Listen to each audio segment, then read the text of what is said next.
Hi, I'm Paul Bugus. I'm a fisheries biologist with the Department of Game and Inland Fisheries. I'm Dawn Kirk, and I'm the forest fisheries biologist for the U.S. Forest Service. I trek up into the Alleghany highlands to visit the Jackson River and take a look at an issue up there that we have with the diatom called Didymo geminata, otherwise known as Didymo. And it's an invasive algae. It was found here on the river in 2006. And what we've been trying to quantify is how extensive it is and the seasonality of it, how abundant it is at different times of the year related to temperature and water flow. Conditions in the Jackson River tailwater are perfect for Didymo. It's relatively shallow through here. The water clarity is usually pretty good through here, so there's a lot of sunlight penetrating all the way to the bottom of the river. And the flows are steady down through here too. We don't get a whole lot of pulsing flows through here, and conditions just seem to be right for the growth of this stuff. Didymo originated from the Faroe Islands in Scotland and in some of the very cold lakes up in the highlands up there. And it's made its way around the world and ended up in Virginia in 2006. We're here at the Jackson River tailwater below Gathrite Dam getting ready to do a Didymo measurement across the river. We're going to get our equipment together and stretch a transect across. One of the reasons we're stretching this wire, besides to get our uniform spacing each time we come out here too, is to come back to this very spot and measure this exact location. We marked this bush well over a year ago, so we come back and this is what we call transect number 1.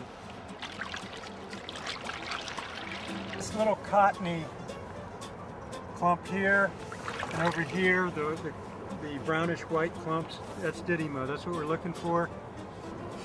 It's starting to spread in the balls, and they'll grow out into a longer stalk and then lay down as time goes on.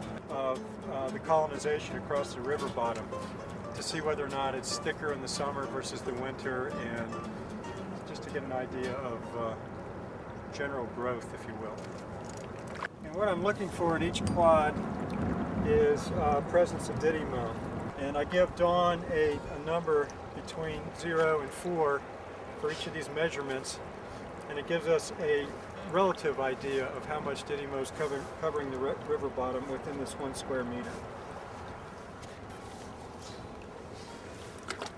The breakup of the relative percents, or the percents, we have 0, where Paul's not seeing any, and 1 to 35% is light, 36 to 70% is moderate, and 70 to 100% we're calling heavy. One of our concerns we have, besides just the physical presence of Didymo taking over the bottom of the river, is its impact perhaps on the benthic life or the bug life in the river, and how that affects the ultimate food chain in the river. This stream is a wonderful trout stream. It has got very good populations of wild rainbow and wild brown trout in here, and of course they heavily feed on benthic macroinvertebrates, so we want to make sure that these populations stay stable over time as Didymo works its way into the system. 1.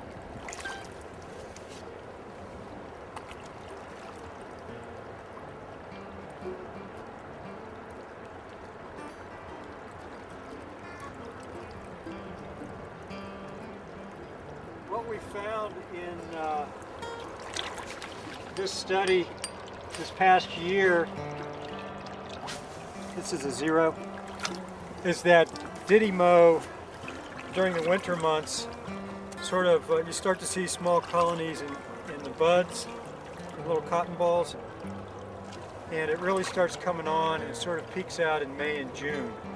We've only done this for 1 year, and we're not sure whether this is a pattern or just a one-time coverage with this. So we're going to keep coming back to this transect year after year, and we're going to add transects further downriver to see longitudinally how the Didymo spreads in this river. We go once a month.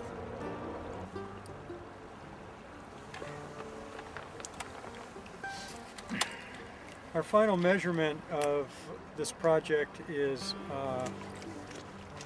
we're going to measure turbidity, which is basically a measure of water clarity.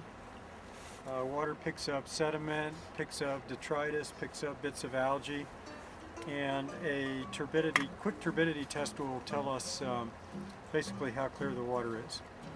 We suspect that Didymo abundance is correlated with how clear the water is, and over time, as we continue to look at this, it'll give us an answer. So I got a water sample. I'm taking it over to this meter, the meter. I'm sticking it in the chamber here, shutting it, and basically light is shooting across inside that chamber, and it's going to give us a turbidity reading in NTUs when it's all said and done. One of the problems with Didymo is when it's outside of the river, when the water gets high, it gets caught in branches of streamside vegetation, and when it dries, it turns whitish and tan and often looks like toilet paper hanging there on the edge of the stream. Well, there are several things that you can do to help not spread the Didymo from river system to river system. And one thing you can do is to check your gear and pull off any clumps of algae or sticks or debris. You can treat it with a weak bleach solution, 2% bleach, or make sure all your gear gets dried out before getting into another river system.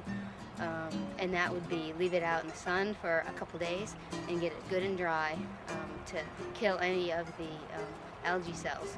And then leave rocks or sticks or shells or anything you might find at the river that could possibly have a diatom or the algae on it, so that you're not transporting it to another river system. Or you could have gear that's specific for that river, such as my boots here are flagged, and these boots I only wear in this river, so I'm sure that I'm not transporting it.